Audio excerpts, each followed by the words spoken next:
Hello YouTube friends.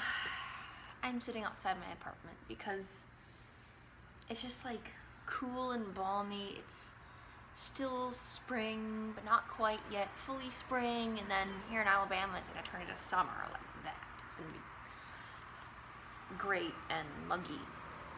The mosquitoes are already out. Literally. Oh my gosh. Yeah. So this vlog is inspired by my friend Valerie, who is watching and commenting. You may have seen her in the comments. Hi Valerie! Everyone say hi Valerie. Hi Valerie. Okay. So she and I were talking about things, and something that she posted on her Instagram really encouraged me. So she posted these it's more like, it's like a Twitter Instagram where she posts a lot of words, but they're not screenshots of Twitter, it's just like a word Instagram. So the phrase that she posted was, "You really got to teach yourself the skill of leaving and staying gone." And that really hit me personally because I had a message with one of the breakup people from a year ago where I apologized for the part that I was responsible for, and even if I had handled it well, we still would have broken up. And then the post that she had next to it was, "If someone's absence brings you peace, you didn't lose anything," which is so hard, because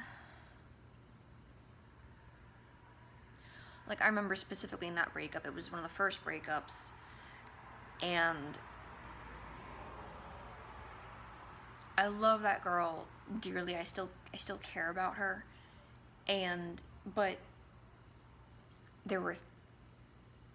she was spiraling and she was starting to pull me down with her, and I knew I couldn't help her anymore.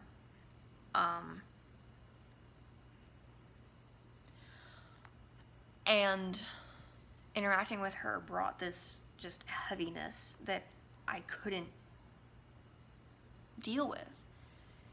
And after we broke up,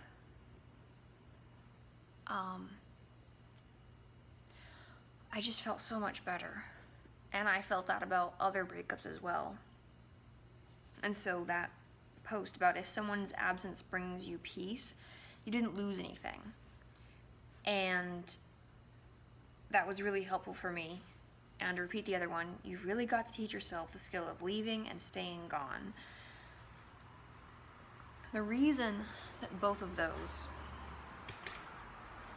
are so helpful for me is that oftentimes I will feel guilty for being a part of God-ordained consequences in someone's life. And let me explain that, because it sounds really weird at first. The word consequences has a lot of connotations. So, to talk about a completely different scenario,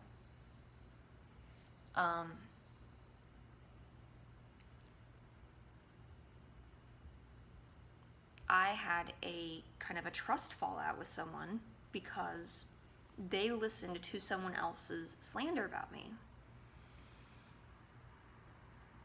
And sometimes I will feel bad that I do not feel trust for that person.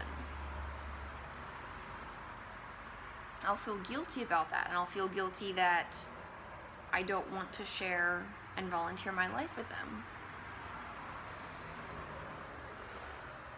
But then I have to remind myself that they were the person who swallowed and accepted the slander against me. They had multiple opportunities to bring that topic up with me, and they didn't. And they're responsible for that. And so my lack of trust for them is associated with that.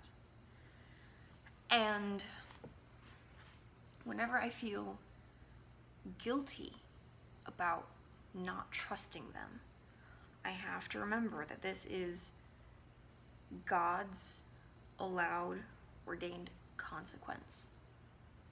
That slander damaged the relationship, the friendship, and my lack of trust is a result of that.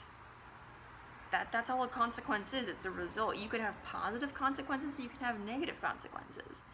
What a man sows, he will reap. That's not karma, that's Bible.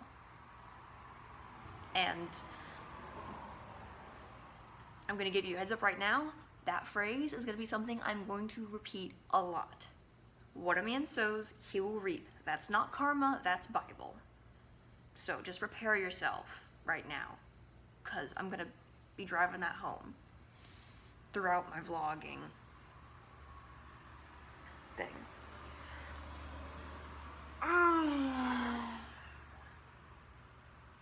Even just talking about this fairly anonymously, as I am, is still just... Let me tell you about the other things that my girl Valerie and I talked about. Not what she told me, but like just me talking about my stuff. Here, this is my face. And I'm recording this in the same place where I chatted with her, so it helps me be in the same mindset.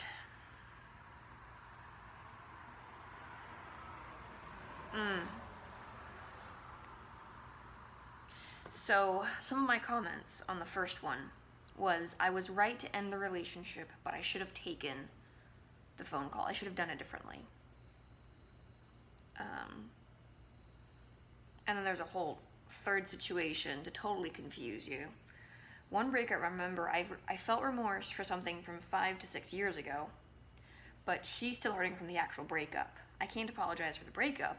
I want to apologize for the thing 5 to 6 years ago, but I can't because it's too far water under the bridge.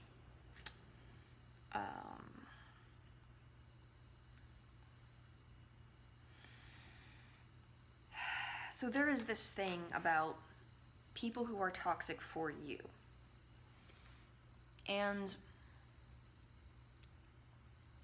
you know, I'm gonna explain this by actually talking about a healthy, positive situation for a nice change of pace. So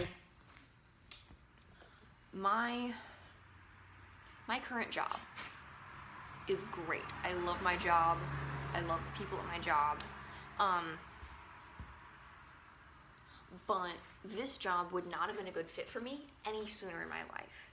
This job would not be a good fit for me if I was not on vitamins and less OCD than I was in the past. I'm still very detail oriented, but I've learned to like just embrace the adequate, get things done, it's good enough for now mindset. And that's like what the store runs on. That and like sassiness, it's great. But like, if I had worked at this store when I was 21, it would not have been a good fit for me at all. I would have gotten really obsessive about nitpicky details that do not matter. I would have gotten distracted.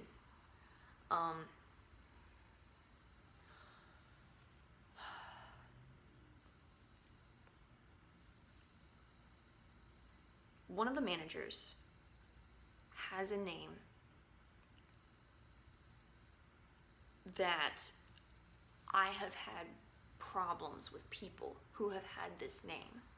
Like 5 people who have had this name. Like, it's painful. It got to a point where I was like, am I ever going to trust a person with this name ever again? And like, she herself, one of these days I'm gonna tell her, because she's cool. She herself, she's a softie on the inside, but she tries not to show that to anybody.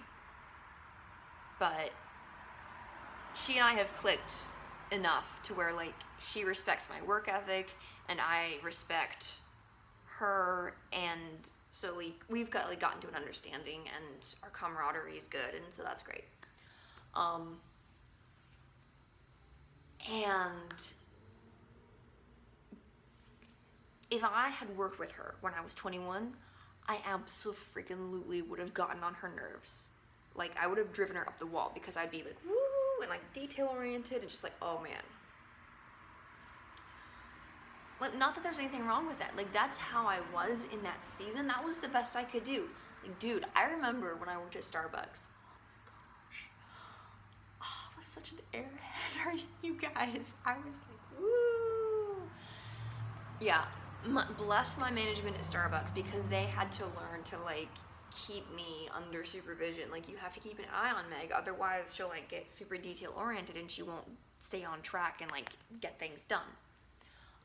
But like I remember like being on the porch mopping, and I did that for like half an hour, and it was totally like I spent 3 to 4 times more time on that job than I needed to, and after that I did not mop the porch ever again, and I didn't notice that. It just was one of those things of like, okay, let's bring Meg in, because she has trouble staying on task and getting things done.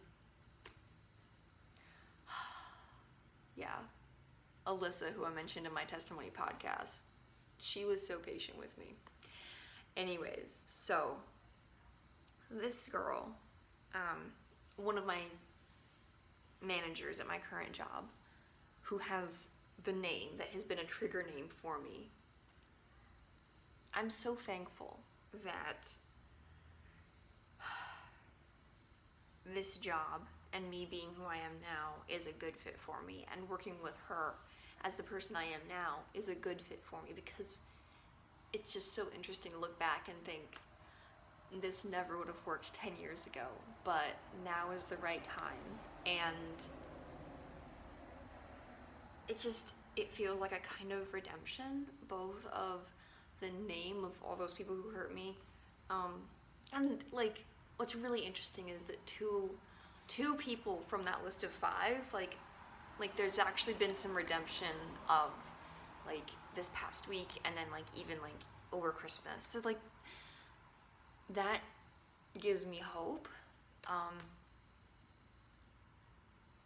I'm trying to be appropriately vague, if that makes sense.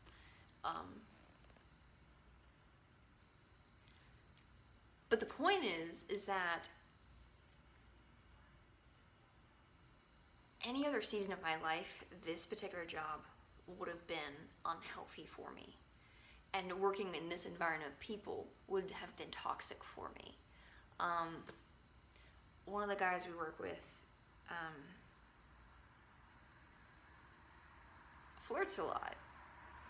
And if I had been younger, I wouldn't have known how to handle it and how to respond. But I kind of figured out early on that I had to fight fire with fire. So I don't flirt back, but I'm sassy. I initiate being sassy, not in a disrespectful way, but just in a, hey, I care about you. I don't have words to explain that, but here we are. In a sassy kind of way. Yeah. To give you an example, we were walking down a hall at one point, and he didn't know I was behind him, and so I shouted his name really loud, and I scared him, the poor guy. And then I came up and we gave each other like a side hug, and I was just like, and then we just laughed about it. And I asked, anyways, I asked him one time, are you being good? And he was like, don't put me on the spot like that. It was so great. That's kind of a good summary of like our working relationship. And actually, like at this point, like he flirts with me way less than he did at the beginning. So I feel like the fire versus fire thing is working good. But before, oh my gosh, when I was 21, my interactions with him, like, I wouldn't have known how to handle it. I would have been really uncomfortable. And I wouldn't have known how to fight fire with fire. So it just wouldn't have been a good fit. And now, God has given me enough perspective to where I don't take unnecessary things personally. And, you know, and even the girl that I work with, sometimes she'll give feedback, like, very directly. And even if she's not aware of the full context of the situation, like, I don't take it personally. Like, I know she's working as hard as she can. I know I'm working as hard as I can. And I know that, like, one of the things at this store that I really appreciate is that, and I think I've talked about this before, even though people get on each other's nerves sometimes, there's a really deep respect for each other. At least as far as I can tell, having been there for like a month and a half. And the thing is like, if you don't respect someone else, you can't successfully interact with them. Think about that. I had a sea captain make that observation to me one time, and I've never forgotten that. And especially when you're on a boat in the middle of the ocean, you have to respect everyone that you work with. Even if you don't like each other, if you respect each other, you can figure out how to get things done. And like, that's why respect is so crucial in marriage. Like, I remember overhearing guys comment one time, and it was like written down or something, like, yeah, I know my wife loves me, but I don't think my wife really likes me. Think about it. Like, and so even when my husband gets on my nerves, and when I get on his nerves, like, we still respect each other. And for the most part, thank God, we're able to like bring things back into a positive direction. We've had like 2 interactions today like that. So and I still have the vitamin video up in all its unedited glory. So there's that.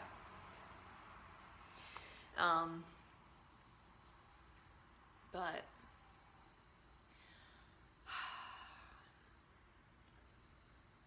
there's a verse in Acts, and I want to pull it up. Also, let me see if there's anything else from this conversation thread. Oh, okay. This is really important. So, what do you do when you have someone who is aware of this friendship and that is toxic for you, and this third party doesn't understand how that is toxic for you?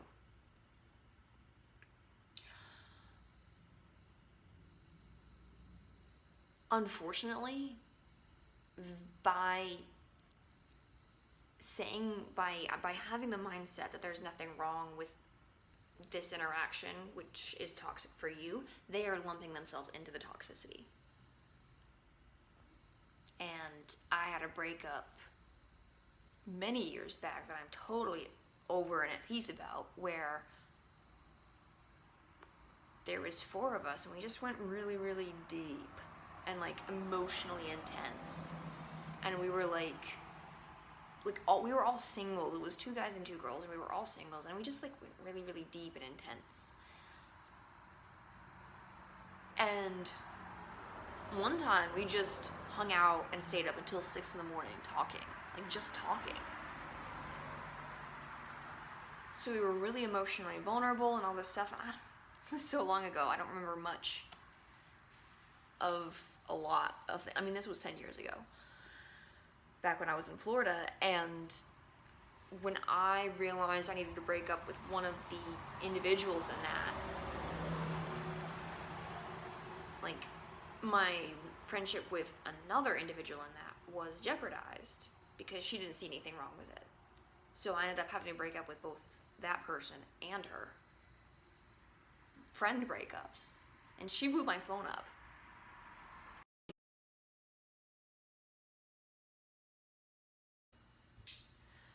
Okay, my husband just called me because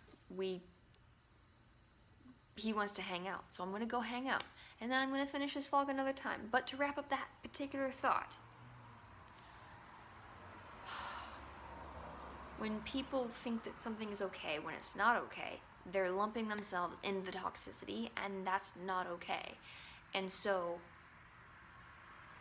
what you have to do with a toxic person on a massive scale of like, okay, I need distance, you have to do with that other person on a slightly softer, milder scale of like, okay, I need boundaries. Of like, I cannot talk with this about you at this time. I cannot discuss this with you at this time. I'm sorry, I'm not open to discuss this right now. There's so many ways to say no. It's actually kind of amazing. Like, my dad has a phrase I love. Hey dad, blah blah blah blah, can we do blah blah blah? I'd rather not. Such a great way to say no. That's definitely not an option. That's not an option. Ooh, that's also a good one. It's really hard. It's all really hard. But I guess the point is that it's okay to struggle with feeling guilty for things that are not your fault, but you have to remember that they're actually not your fault, and they are God-ordained consequences, and you are just in the mixer. That person's life being uncomfortable